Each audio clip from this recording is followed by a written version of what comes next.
My mother's voice cut through the phone like a blade dipped in poison. "Roosevelt, you're banned from Amanda's wedding. We've made our decision." The words hit me like a freight train carrying betrayal and disbelief. 3 months of sleepless nights trying to protect my sister from her manipulative fiancé Bradley had led to this moment. Despite showing my family concrete evidence of his financial fraud schemes, they chose his lies over my truth. "But you still owe us $590,000 for the venue and catering," Mom continued coldly. "Family obligations don't disappear just because you've chosen to be difficult about Bradley." I stared at my phone after hanging up on my mother, my hands trembling with a mixture of rage and heartbreak. Patricia Roosevelt, the woman who had sung me lullabies and bandaged my scraped knees, had just delivered the cruelest ultimatum of my 32 years on this planet. The irony wasn't lost on me that she expected me to fund a wedding I was forbidden to attend. My laptop sat open on my kitchen counter, displaying the financial documents I'd spent weeks gathering about Bradley Thornton. Bank statements, investment records, and suspicious transaction histories painted a clear picture of systematic fraud. Yet, my family had dismissed every piece of evidence as jealousy or delusion. The decision to check my own accounts came from a nagging suspicion that had been growing for weeks. I logged into my trust fund portal expecting to see my usual balance of $850,000. Instead, the screen showed $450,000. My blood turned to ice water. $400,000 had vanished from my account 3 weeks ago, the same day my father Harold had insisted on handling some paperwork for Amanda's wedding expenses. My fingers flew across the keyboard as I accessed transaction histories and authorization logs. There it was clear as daylight, my father's forged signature on withdrawal authorization forms. Documents I had never seen, agreements I had never signed, transfers I had never approved. Harold Roosevelt had stolen $400,000 from his own son to fund his future son-in-law's suspicious business ventures. My phone rang immediately. Dad's contact photo filled the screen, his proud smile from last Christmas, now looking like a mask of deception. "Roosevelt, son, I can explain everything." Harold's voice carried the weight of guilt before I even spoke. "Explain how you forged my signature and stole my money." I kept my voice steady, despite the volcanic rage building in my chest. Harold sighed heavily. Bradley needed capital for some pre-wedding business expenses. He promised to return everything with interest after the honeymoon. I was protecting the family's investment in this marriage. Protecting the family by stealing from your own son. It was a loan, Roosevelt, a temporary arrangement. We were going to tell you after everything settled down. The audacity struck me speechless. My own father had become a common thief, justifying grand larceny as family planning. Every conversation we'd shared about responsibility, integrity, and character had been hollow words from a man who would steal from his child without hesitation. "Dad, you committed fraud. You forged legal documents and stole $400,000 from my trust fund." "Don't be so dramatic. We're family. Family helps each other during difficult times. Family also trusts each other. Family doesn't steal and lie." Harold's tone shifted to frustration. Bradley assured me this was a sound investment opportunity. "The returns will benefit everyone, including you." I closed my eyes and pictured my father, the man who had taught me to ride a bicycle and throw a baseball. The same hands that had guided my first fishing line had forged my signature on theft documents. The same voice that had read me bedtime stories was now rationalizing financial fraud. "I want my money back, Dad. Every penny plus interest." "That's not possible right now. The funds are committed to Bradley's business ventures. You'll have to wait until after the wedding for any repayment discussions." The casual dismissal of my legitimate demands triggered something primal in my decision-making process. If my family wanted to choose Bradley over blood, they could face the consequences of that choice. "I'm not paying a single dollar toward Amanda's wedding," I declared. "Roosevelt, you promised. Amanda is counting on your contribution." Amanda chose to believe a criminal over her own brother. She can figure out her own financial problems. I hung up and immediately opened my banking app. Instead of the demanded $590,000, I transferred exactly $100 to Amanda's account, with a memo that read, "For your future divorce lawyer." Within minutes, I had booked a first-class ticket to Zurich, Switzerland, departing the following morning. If my family wanted to exclude me from their celebration while stealing my money, I would create my own celebration 6,000 miles away from their dysfunction. My phone began ringing incessantly. Patricia, Harold, Amanda, various cousins and aunts who had suddenly discovered urgent needs to contact me. I systematically blocked each number as it appeared, creating a digital fortress around my wounded heart.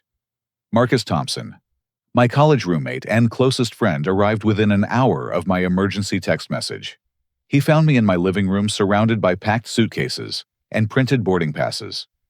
"Roosevelt man, are you serious about Switzerland?" Marcus examined my passport and plane tickets with raised eyebrows. "Dead serious. I need to get away from these people before I do something I'll regret." Marcus listened intently as I explained the forged signatures, stolen money, and wedding banishment. His expression shifted from concern to outrage as the full scope of my family's betrayal became clear. "Your own father stole 400 grand from you. That's federal fraud, Roosevelt. That's prison time." "I know, but prosecuting my own father feels like crossing a line I can't uncross. And they still expect you to pay for a wedding you can't attend." "Family obligations, according to Mom." Marcus shook his head in disbelief. "Take your trip. Get some perspective. I'll house sit and handle any emergencies that come up."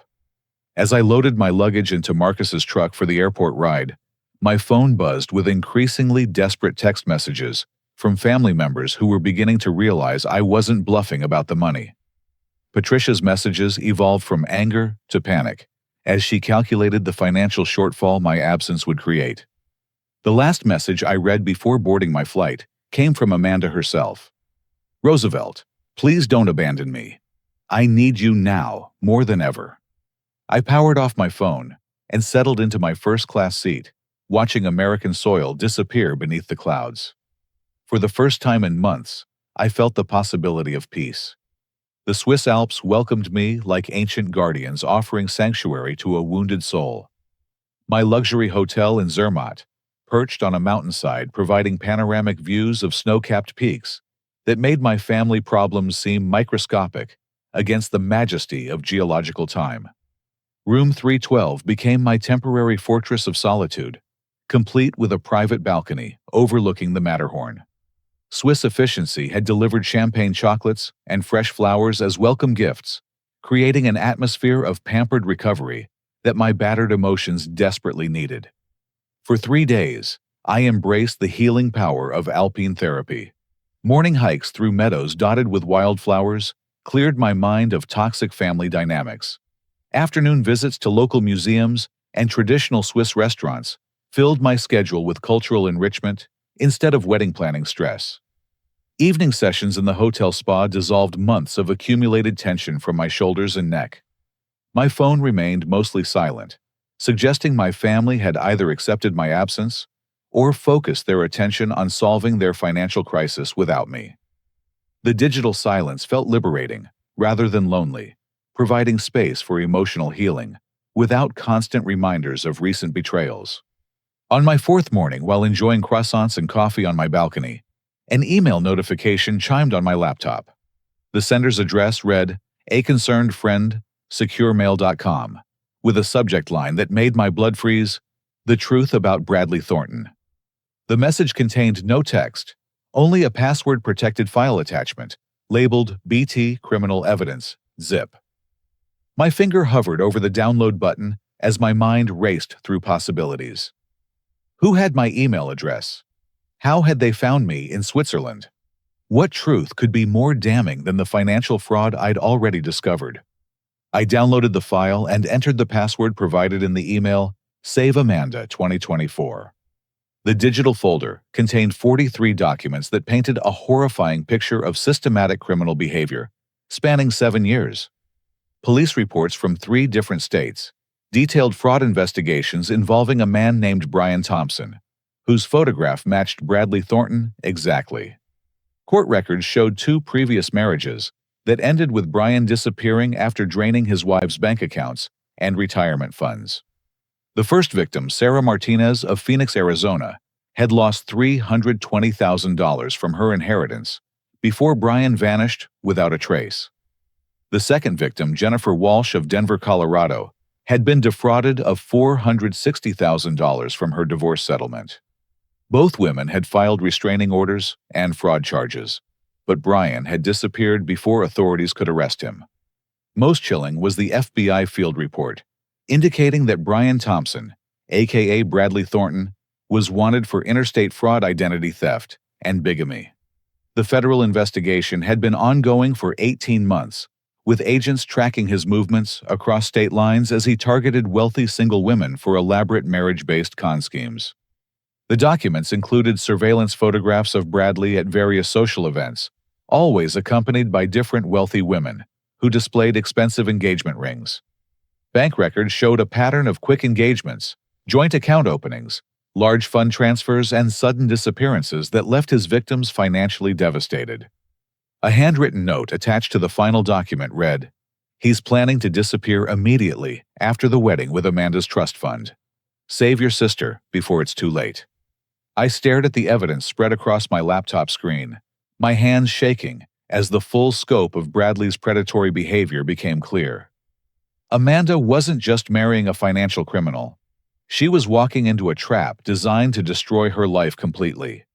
The irony cut deep. My family had banished me for trying to protect Amanda from exactly this scenario, yet now I held proof that would validate every concern I'd raised. The evidence was overwhelming, undeniable, and terrifying in its implications for my sister's future. I tried calling Amanda's cell phone, only to discover the number had been disconnected. I attempted to reach my parents, but their numbers also went straight to automated messages, indicating the lines were no longer in service. Panic began building in my chest as I realized my family had completely severed communication channels, possibly at Bradley's suggestion. My cousin Derek Ashwell had always been the family mediator, often serving as a neutral party during disputes. I found his number in my emergency contacts and placed an international call, hoping he might provide a bridge back to my family. "Roosevelt, thank God you called." Derek's voice carried unmistakable relief. "Everyone's been worried sick about you disappearing to Europe." "Derek, I need to reach Amanda immediately. I have information about Bradley that could save her life." "Cousin, I hate to tell you this, but the family has been saying you had some kind of mental breakdown. They're telling everyone you've been spreading vicious lies about Bradley because you're jealous of Amanda's happiness." The manipulation was breathtaking. Bradley had successfully isolated Amanda from anyone who might warn her about his true nature, while simultaneously discrediting me as an unreliable source. The con was operating exactly as the FBI documents had predicted. "Derek, I'm sending you evidence right now. Bradley Thornton is actually Brian Thompson, a wanted federal criminal. He's committed this exact same fraud against 2 other women." "Roosevelt, you're scaring me. This sounds like conspiracy theory stuff." I spent the next 20 minutes forwarding Derek's selected documents and walking him through the evidence. The silence on his end grew heavier as he absorbed the implications of what I was sharing. "Jesus Christ, Roosevelt. If this is real, Amanda's in serious danger." "It's absolutely real. I need you to get this information to her before the wedding." "The wedding is tomorrow, cousin, and Amanda's been completely isolated from everyone except Bradley's friends and family. He's convinced her that anyone questioning their relationship is trying to sabotage her happiness." I sat on my hotel balcony, staring at the peaceful Swiss landscape, while contemplating the nightmare unfolding 6,000 miles away. My sister was about to marry a federal criminal who planned to steal her inheritance and disappear, while my family celebrated the union as a triumph of love over my supposed jealousy. The evidence in my possession could stop the wedding and save Amanda from financial ruin, but I had no way to reach her through the communication blockade Bradley had constructed around my family. Time was running out, and I was trapped in paradise, while my sister walked toward disaster.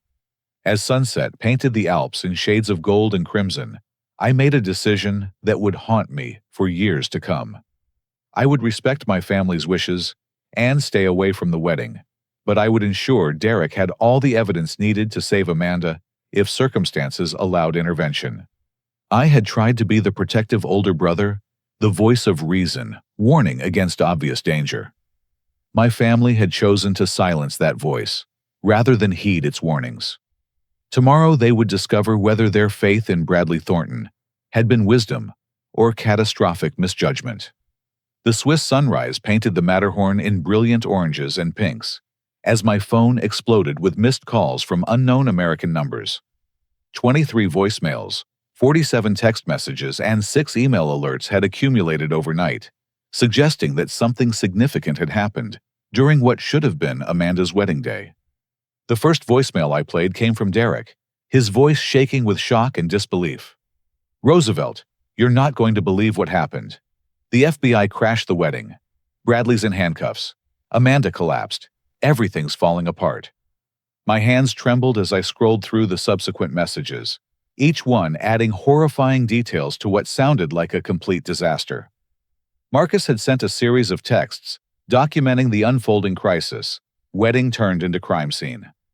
Bradley arrested during vows. FBI everywhere. Your family's in shock. I called Derek immediately, my heart pounding as I waited for him to answer. "Roosevelt, where do I even begin?" Derek's exhausted voice carried the weight of witnessing a family catastrophe. The wedding was supposed to start at 2 o'clock at the Grandview Country Club. 400 guests, full orchestra, the works. Amanda looked beautiful in her grandmother's dress. What happened with the FBI? They waited until the ceremony actually started. Bradley was standing at the altar in his tuxedo, and Amanda was walking down the aisle with Dad, when these federal agents just stormed through the doors. They had this woman with them, crying and pointing at Bradley.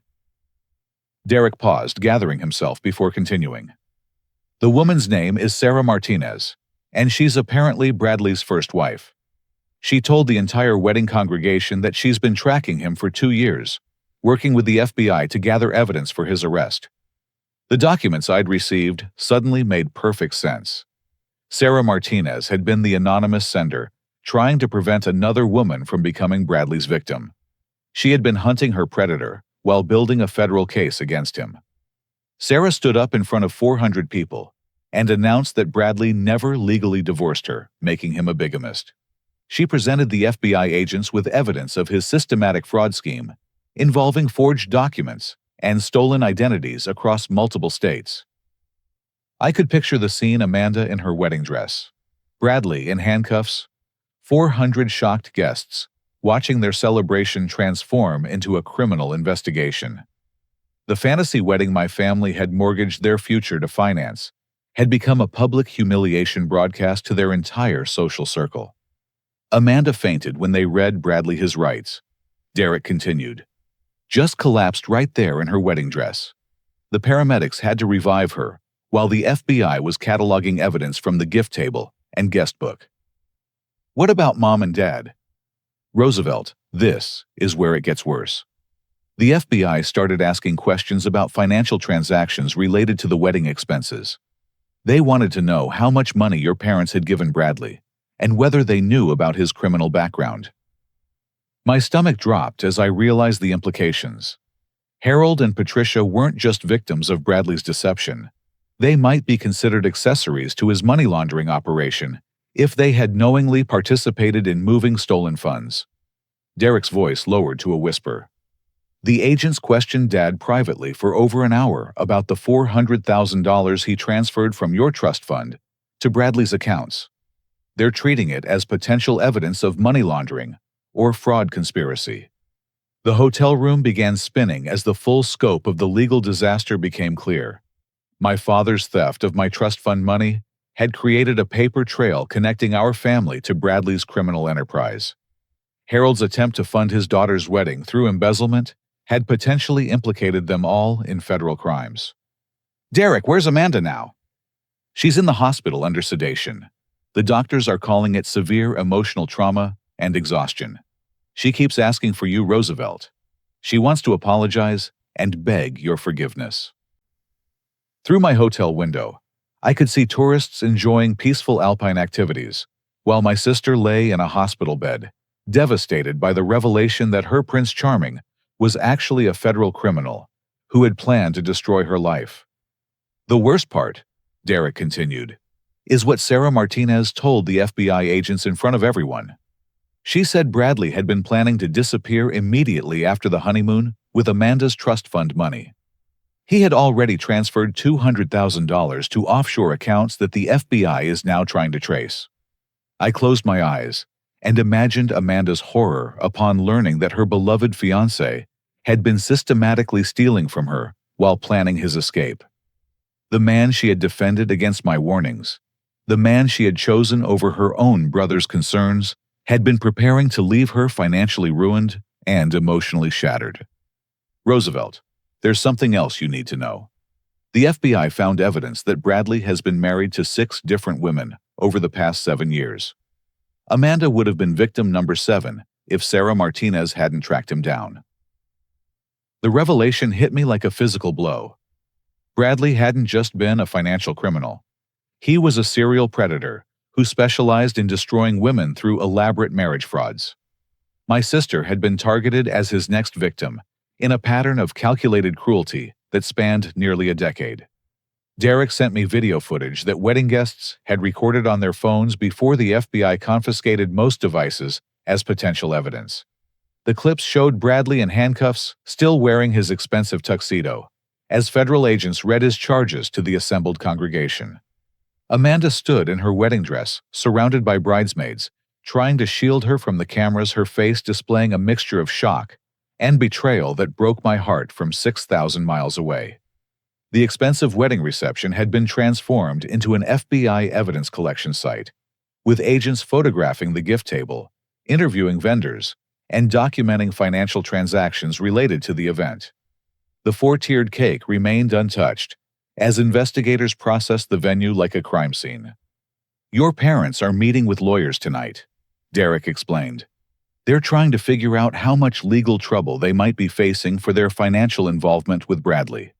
The FBI is treating your trust fund money as potential proceeds from interstate fraud."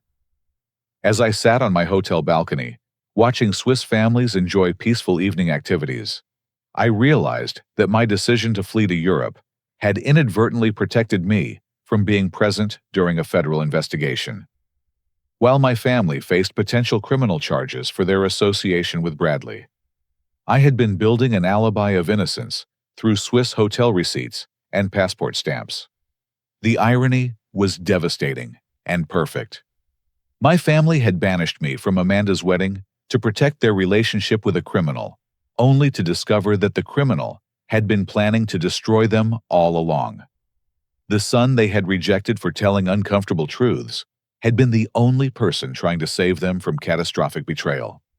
Derek's final revelation came as I watched the sun set behind the Swiss Alps.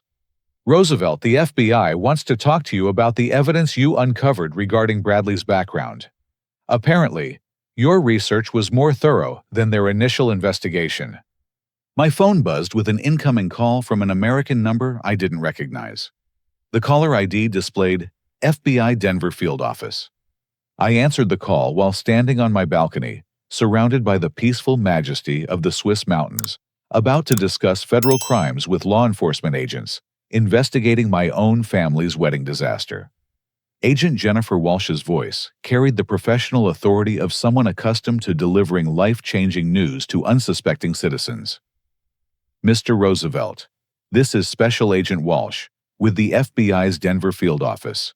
We need to discuss your family's financial relationships with Brian Thompson, also known as Bradley Thornton." The irony of speaking with federal law enforcement from a luxury Swiss hotel wasn't lost on me as I settled into a chair overlooking the Matterhorn. Agent Walsh explained that my family's wedding disaster had become part of a larger federal investigation into interstate fraud and organized financial crimes. Mr. Roosevelt, we understand you raised concerns about Mr. Thompson's background prior to your sister's planned wedding. We'd like to review any evidence you gathered during your research. I spent the next hour walking Agent Walsh through my discoveries, forwarding financial documents, and explaining the timeline of my investigation. Her responses suggested that my amateur detective work had uncovered details that complemented their ongoing federal case. Mr. Roosevelt, your family members have requested contact information for reaching you. They're claiming urgent family emergency status and requesting your immediate return to the United States. Before I could respond, my phone began buzzing with an international call from my mother's number. I had forgotten that federal investigations often resulted in the restoration of previously disconnected communication services. Agent Walsh, my mother's calling. May I take this call while you're on the line? Certainly, Mr. Roosevelt. We're interested in observing family dynamics related to our investigation. I answered Patricia's call, putting her on speaker so Agent Walsh could monitor our conversation for investigative purposes. Roosevelt baby, please come home immediately. My mother's voice carried desperation and panic that I had never heard before. We need you here to help us handle this legal disaster. Mom, you banished me from Amanda's wedding and expected me to pay for it despite my absence. Now you want my help because everything collapsed. Roosevelt, you were right about Bradley. We should have listened to you. We made terrible mistakes, and we need your forgiveness. The admission felt hollow considering the circumstances that had forced it. Patricia hadn't experienced a genuine change of heart. She was simply confronting consequences that required my assistance to resolve. Mom, what exactly do you want me to do from Switzerland? Come home and help us prove to the FBI that we weren't involved in Bradley's criminal activities. Tell them we're good people who were deceived by a master manipulator. Agent Walsh gestured for me to keep the conversation going, apparently gathering useful information about my family's potential legal culpability. Mom, the FBI is investigating Dad for stealing $400,000 from my trust fund. That's federal embezzlement, not innocent deception. Patricia's sobbing intensified as she realized I knew about Harold's financial crimes. Roosevelt, your father was trying to help Amanda. He made poor decisions, but he's not a criminal like Bradley. Mom, forging my signature and stealing my money makes Dad a criminal by definition. The FBI doesn't care about his motivations. My phone buzzed with an incoming call from Harold himself. Agent Walsh nodded for me to answer it on a three-way call, creating a recorded conference that would provide evidence for their investigation. Roosevelt, son, I need to explain everything. Harold's voice sounded aged and defeated. I've been trying to protect this family for years, and I've made some serious mistakes along the way. Dad, stealing $400,000 from your own son isn't a mistake. It's a federal felony. Harold sighed heavily before delivering the revelation that would change everything. Roosevelt, I've been embezzling money from Roosevelt Construction Company for the past 5 years. The family's lifestyle, the house payments, Amanda's college tuition, even our vacation expenses have been funded through money I stole from the business accounts. Agent Walsh began taking rapid notes as my father confessed to years of systematic embezzlement that went far beyond the wedding-related theft I had discovered. Dad, how much money are we talking about? Nearly $1 million over 5 years. I was planning to replace it gradually through profit-sharing bonuses and salary increases, but Bradley kept demanding more money for wedding expenses and business investments. The scope of Harold's financial crimes dwarfed anything I had imagined. My father hadn't just stolen my trust fund money to help Amanda. He had been operating a years-long embezzlement scheme that funded our entire family's comfortable lifestyle. Roosevelt, Bradley was blackmailing me, Harold continued.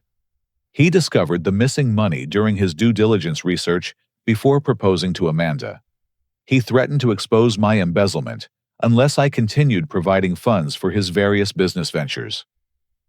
Agent Walsh's eyebrows raised significantly as she documented this new information about Bradley's criminal methods. Apparently, the FBI investigation was revealing layers of fraud and extortion that exceeded their initial case scope.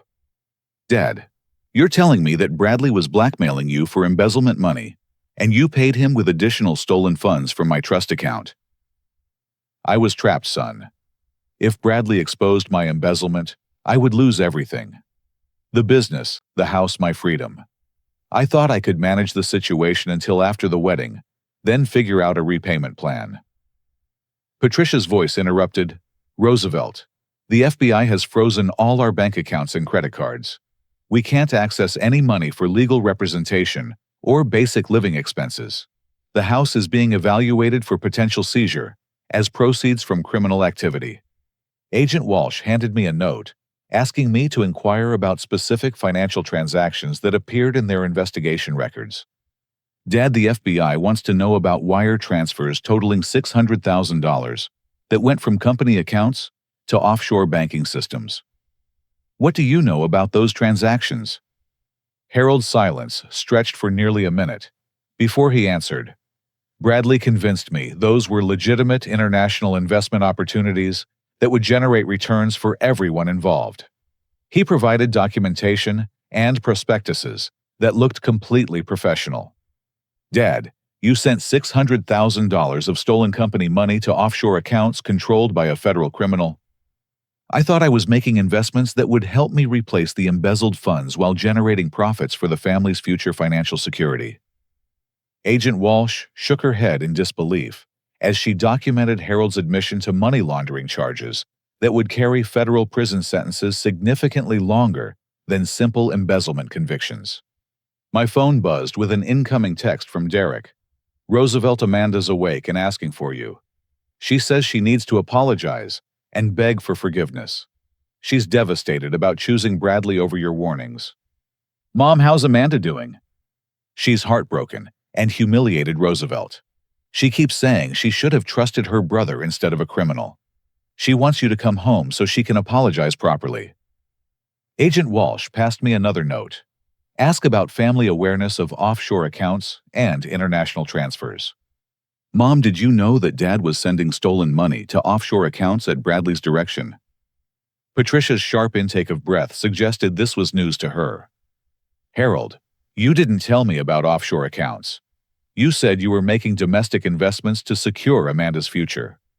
I was protecting you from details that might implicate you in federal crimes, Harold replied weakly.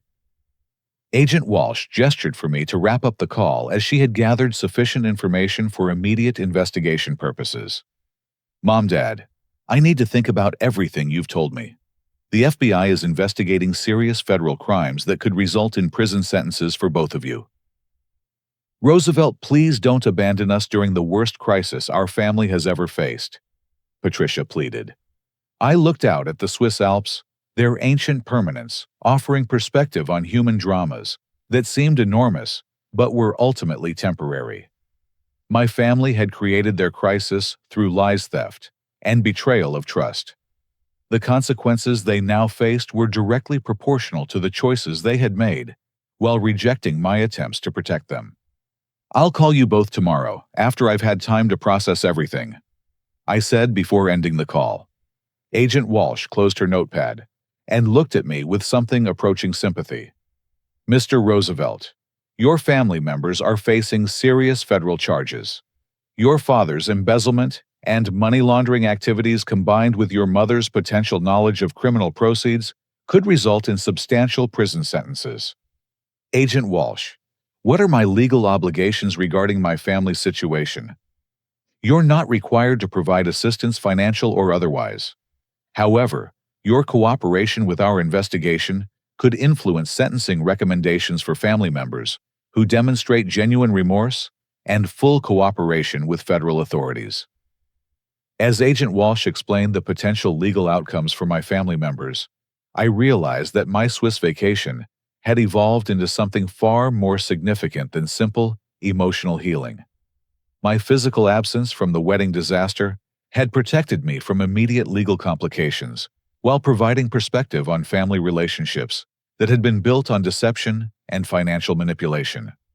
The phone calls had revealed that my father was a career criminal who had stolen nearly $1.5 million over 5 years, My mother had been living off criminal proceeds while maintaining ignorance for legal protection, and my sister had chosen a federal predator over her own brother's warnings.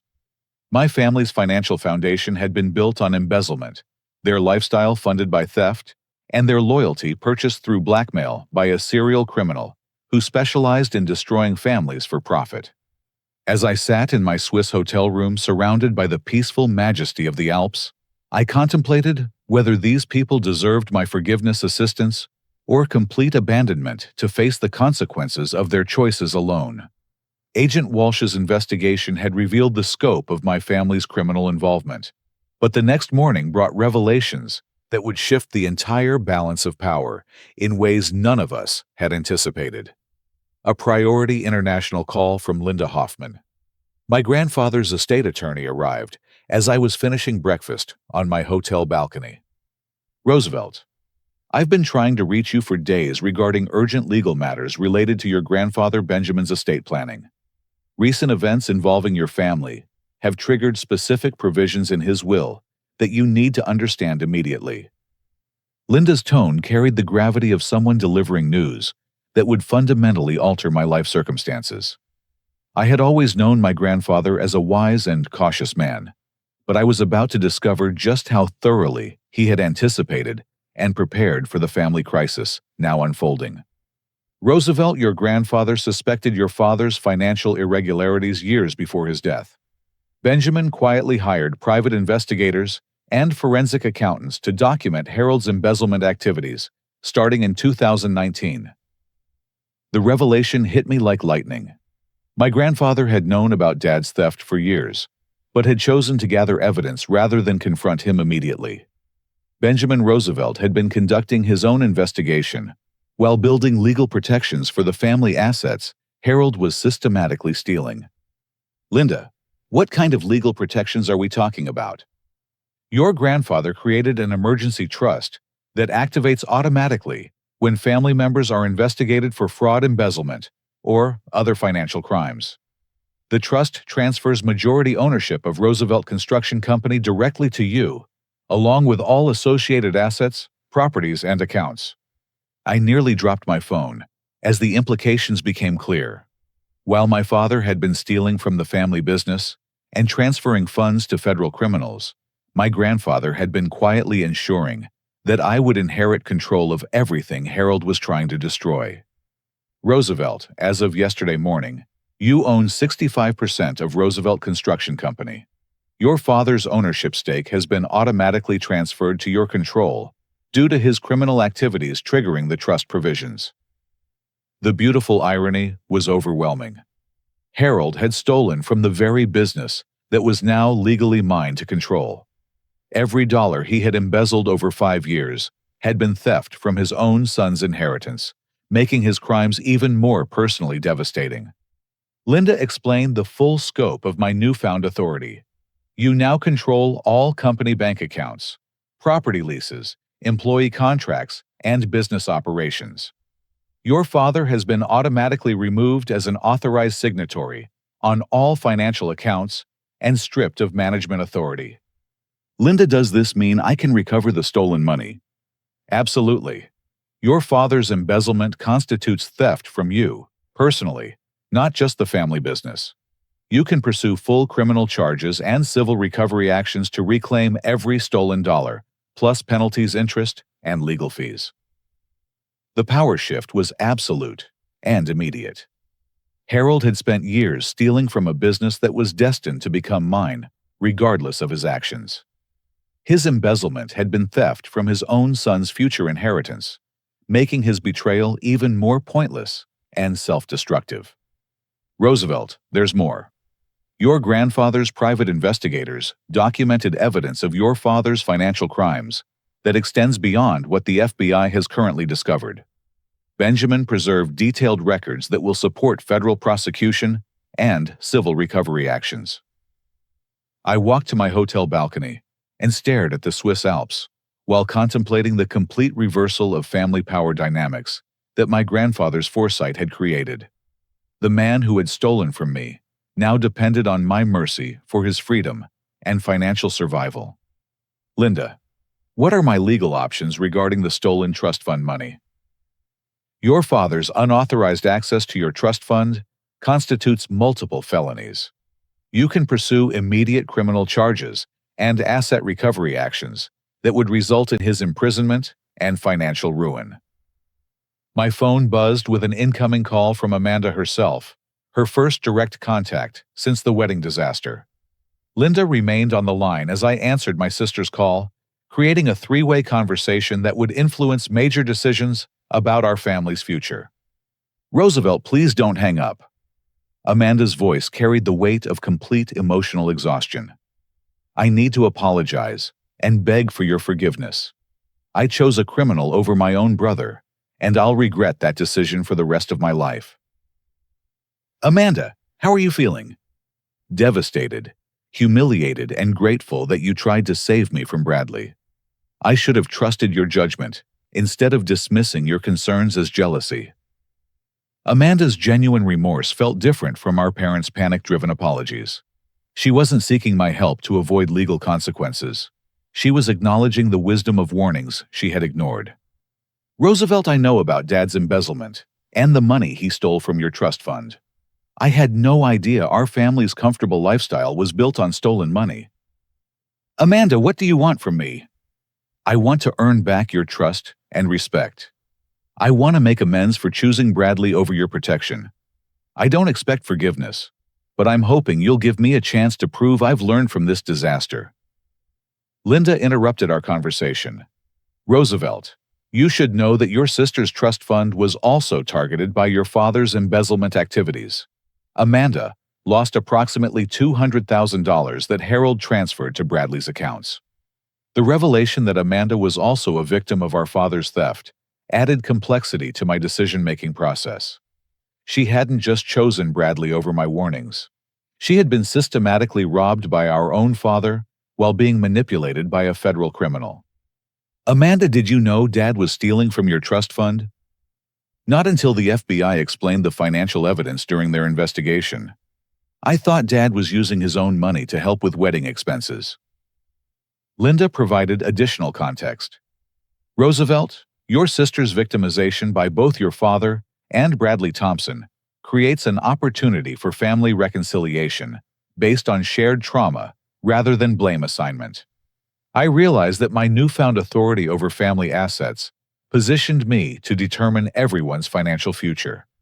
Harold and Patricia faced potential imprisonment and complete financial ruin unless I chose to show mercy. Amanda needed emotional support and financial stability to recover from her traumatic experience. Linda, if I choose to help my family, what are my options? You can negotiate plea agreements that minimize their prison sentences in exchange for full cooperation with federal investigators. You can also control the family business in ways that provide employment and financial stability for family members who demonstrate genuine reform. Amanda's voice interrupted, Roosevelt. I don't want anything from you except the chance to rebuild our relationship based on honesty and respect. I know you owe me nothing after how I treated you. The humility in Amanda's apology felt authentic in ways that our parents' desperate pleas had not. She was accepting responsibility for her poor judgment rather than asking me to fix problems she had created. Amanda, what are your plans for recovery and moving forward? I'm starting therapy to understand how I became vulnerable to Bradley's manipulation. I want to learn how to make better decisions about people and relationships. Linda offered practical guidance. Roosevelt, you could structure family business ownership in ways that provide Amanda with legitimate income and responsibility, while maintaining your control over major financial decisions. My hotel phone rang with a call from Agent Walsh, who had additional information about my family's legal situation. Mr. Roosevelt, we've completed our preliminary investigation of your family's financial activities. We'd like to discuss potential cooperation agreements that could reduce criminal penalties for family members who provide substantial assistance with our broader investigation. The convergence of legal, financial, and family dynamics created an opportunity to reshape relationships based on accountability rather than enabling. I held the power to determine whether my family faced complete destruction or managed recovery with strict oversight and genuine reform. As I stood on my Swiss hotel balcony, overlooking the majestic Alps that had provided sanctuary during my family's greatest crisis, I realized that my grandfather's wisdom had positioned me to become the agent of either justice or mercy. The choice between vengeance and redemption would define not just my family's future, but my own character as a man who could rise above betrayal to create something better from the ruins of broken trust. The video conference I arranged from my Swiss hotel suite at 8 o'clock in the morning. Swiss time connected me with my entire extended family for what would become the most consequential conversation of our lives. My laptop screen displayed a grid of worried faces. My parents Harold and Patricia in their kitchen, Amanda from her hospital bed, my cousin Derek from his living room, and Agent Walsh joining from the FBI field office. The morning alpine sunlight streaming through my hotel windows created a stark contrast to the somber expressions of family members who were about to learn how completely their world had changed during my absence. Before anyone speaks, I announced, I want everyone to understand the new reality we're facing together. I began by explaining my grandfather Benjamin's emergency trust provisions and my newfound majority ownership of Roosevelt Construction Company. The silence that greeted this revelation was profound, as family members realized that the son they had banished now controlled their financial futures. Harold's face crumpled as he understood the implications. Roosevelt, your grandfather, knew about my embezzlement for years. Dad, Grandpa Benjamin was building evidence against you while protecting the family assets you were stealing. Every dollar you embezzled over 5 years was theft from my inheritance. Patricia's sharp intake of breath indicated she was calculating the scope of Harold's legal vulnerability now that I controlled both the evidence and the authority to pursue criminal charges. Mom, Dad, Agent Walsh is prepared to recommend maximum federal sentences unless you demonstrate complete cooperation with their investigation and genuine commitment to making amends. Amanda spoke from her hospital bed. Roosevelt, what does cooperation look like? Agent Walsh answered before I could respond. Full financial disclosure, complete testimony regarding Mr. Thompson's criminal activities, and assistance with recovering stolen assets that were transferred to offshore accounts. I outlined the terms I had developed during my sleepless night overlooking the Swiss Alps. Dad, you will resign immediately from all positions with Roosevelt Construction Company and transfer your remaining ownership shares to Amanda.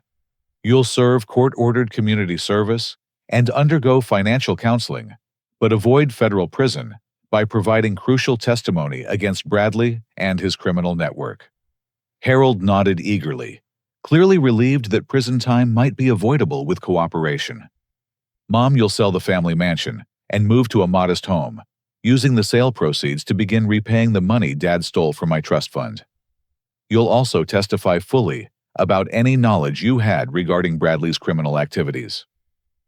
Patricia's tears indicated she understood that their comfortable lifestyle built on stolen money was ending permanently. Amanda, you'll receive therapy funding and emotional support to recover from your traumatic experience. You'll also inherit Dad's shares of the family business, giving you legitimate income and purpose while you rebuild your life. Derek interrupted. Roosevelt, this sounds generous considering what they did to you. The biggest revelation came when I explained my cooperation with Agent Walsh over the past 3 days. While you all thought I was just vacationing in Switzerland, I've been working with the FBI as a confidential informant, providing evidence that led to Bradley's arrest and the discovery of his broader criminal network. The shock on their faces was profound. My family had assumed I was sulking in Europe while they dealt with their crisis, not realizing I had been actively collaborating with federal investigators to build the case that brought Bradley to justice.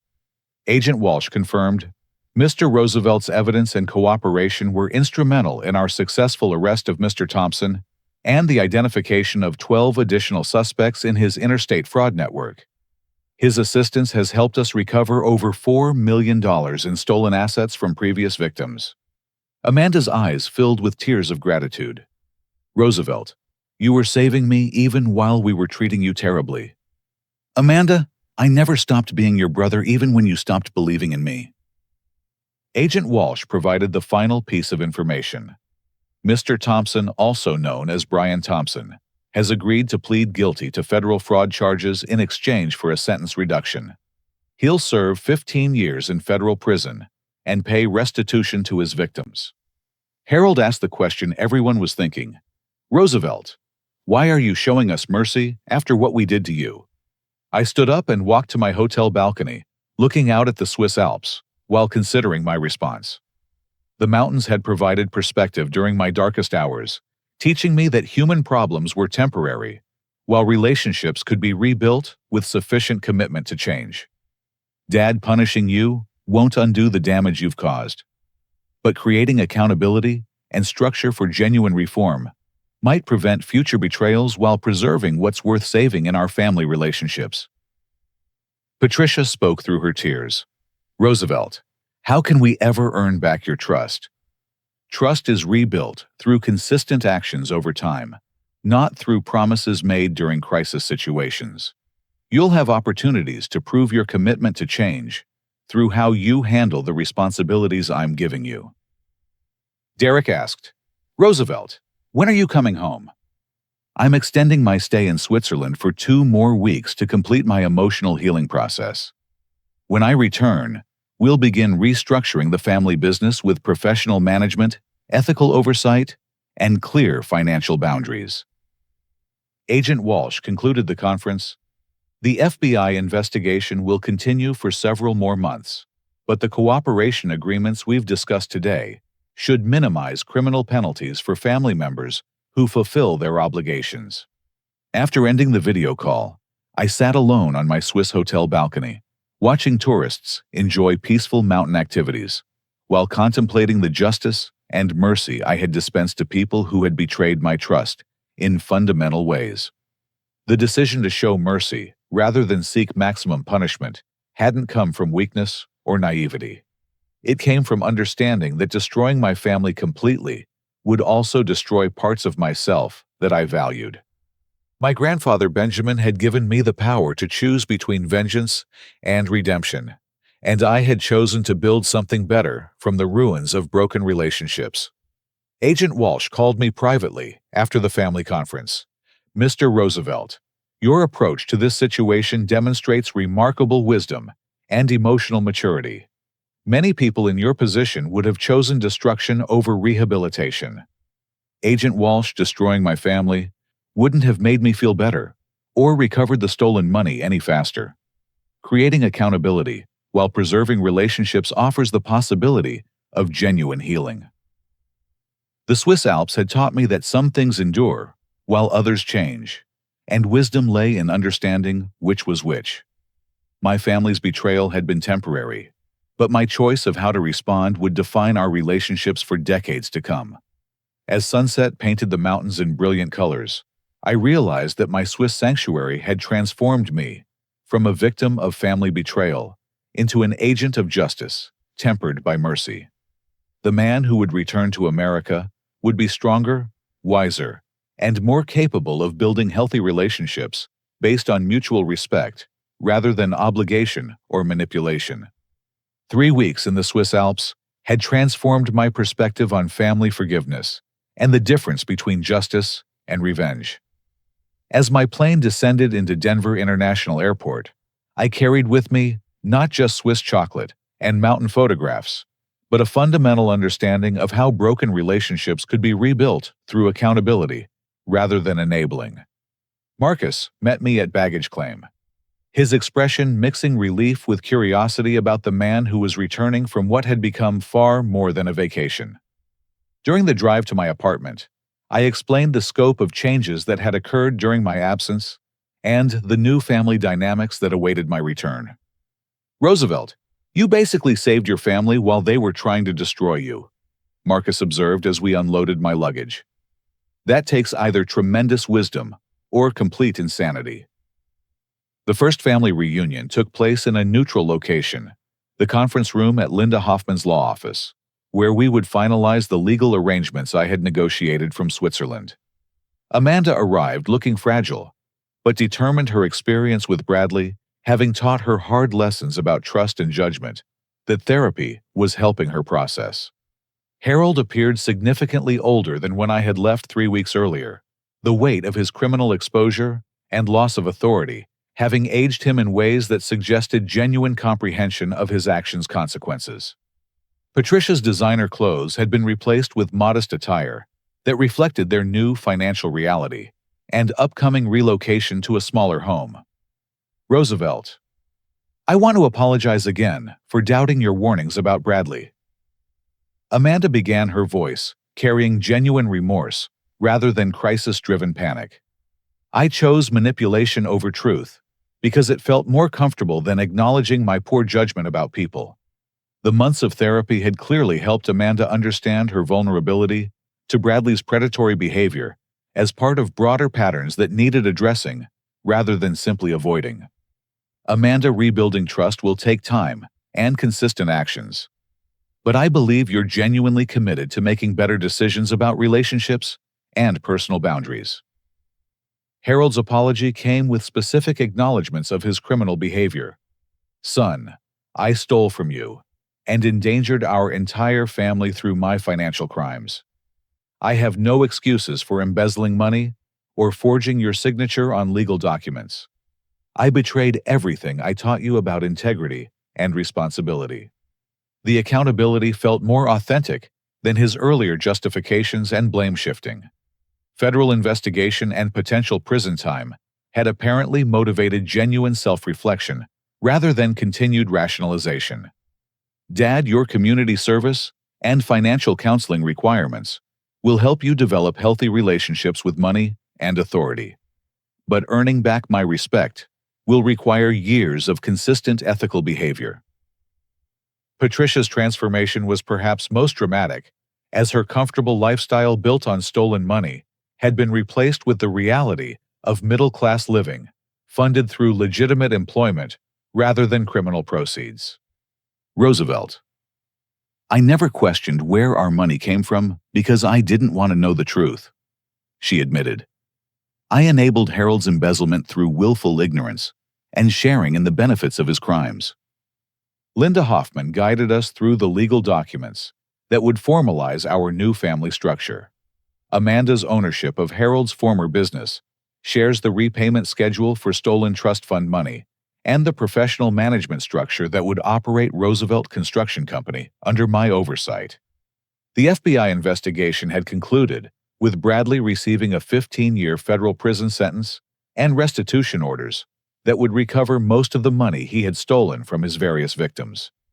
Agent Walsh commended our family's cooperation as instrumental in dismantling Bradley's criminal network and preventing additional victims. 6 months after my return from Switzerland, Roosevelt Construction Company was operating with transparency, professional oversight, and financial practices that my grandfather Benjamin would have endorsed. Amanda had assumed legitimate responsibilities within the business while continuing therapy and gradually rebuilding her confidence in personal relationships. Harold completed his court-ordered community service, working with financial literacy programs that helped other families avoid the embezzlement and fraud schemes he had fallen victim to himself. The irony of teaching others to avoid his mistakes provided him with purpose and perspective on the damage his actions had caused. Patricia found employment as an administrative assistant at a non-profit organization, her first legitimate job in over a decade. The modest salary provided dignity and independence that her previous lifestyle of criminal proceeds had never offered.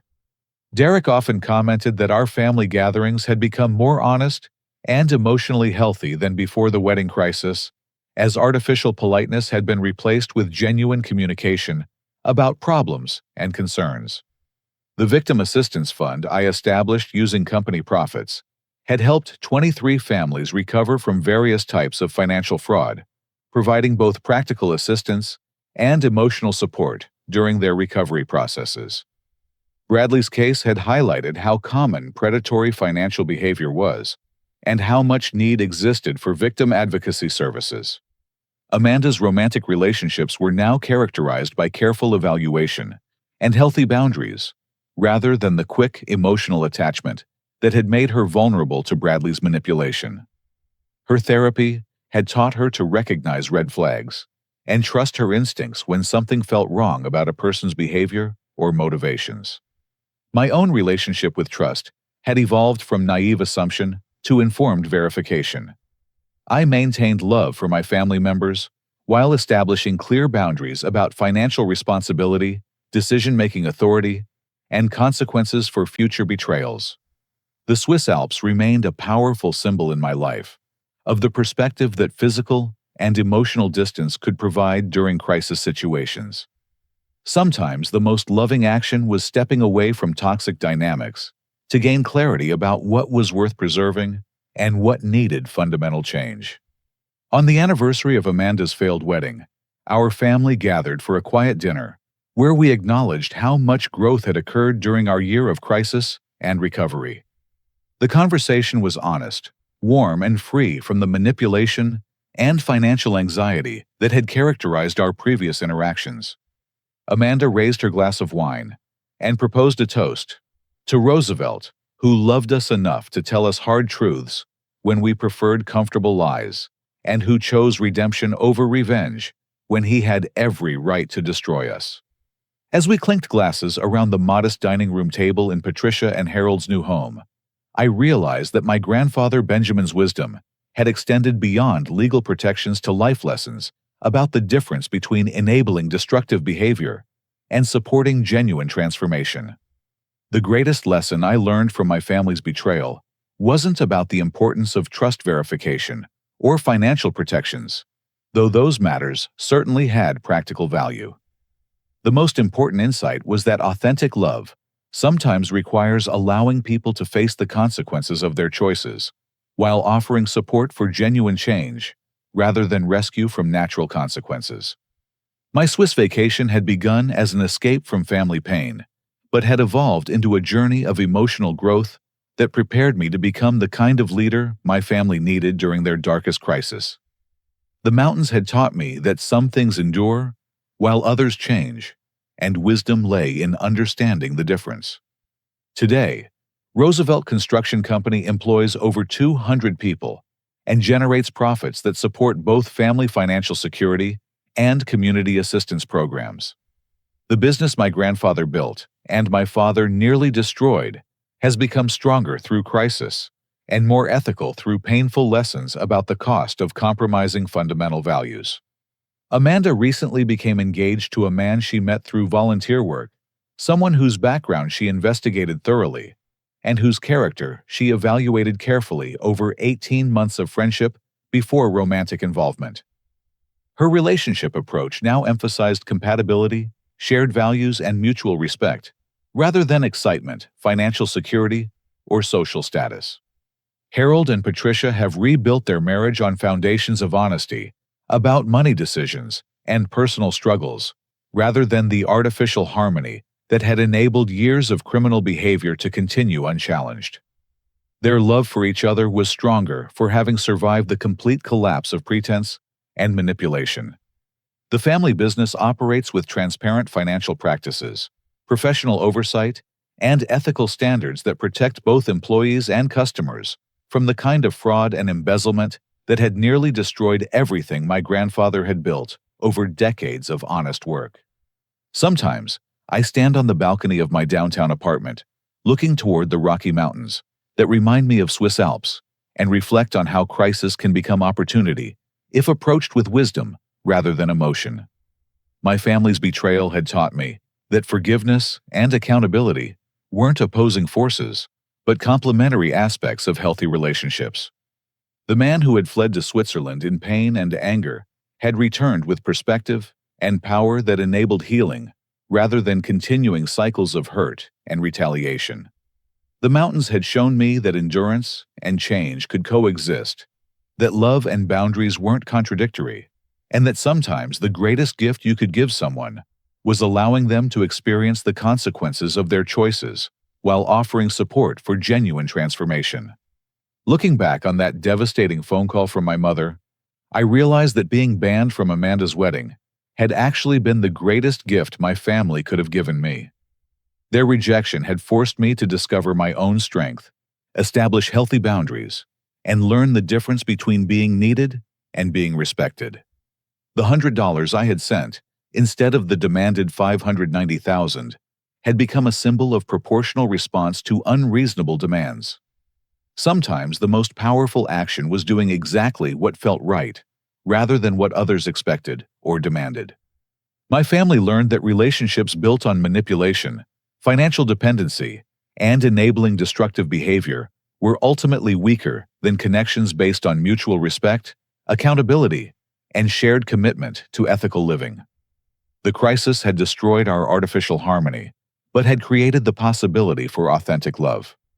Trust, I discovered, wasn't something that could be demanded or assumed, but something that had to be earned through consistent actions over time.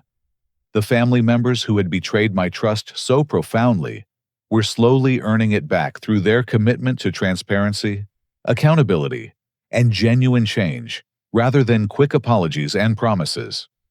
The most satisfying aspect of our family's transformation wasn't the financial recovery or legal resolutions, though those matters provided practical stability. The greatest joy came from relationships that were finally honest boundaries, that were respected, and love that was expressed through supporting each other's growth rather than enabling each other's weaknesses. Have you ever found yourself in a situation where standing up for what's right temporarily cost you important relationships? How did you balance the need to protect yourself with the desire to help people you loved? Share your experiences in the comments below, and let's discuss how crisis can sometimes create opportunities for deeper, more authentic connections with the people who matter most. If this story resonated with your own experiences with family dynamics, financial betrayal, or learning to set healthy boundaries, please like this video and subscribe to our channel for more real-life stories about overcoming personal challenges and building stronger relationships. Share this story with someone who might benefit from hearing about how crisis can become catalyst for positive change when approached with wisdom, courage, and love.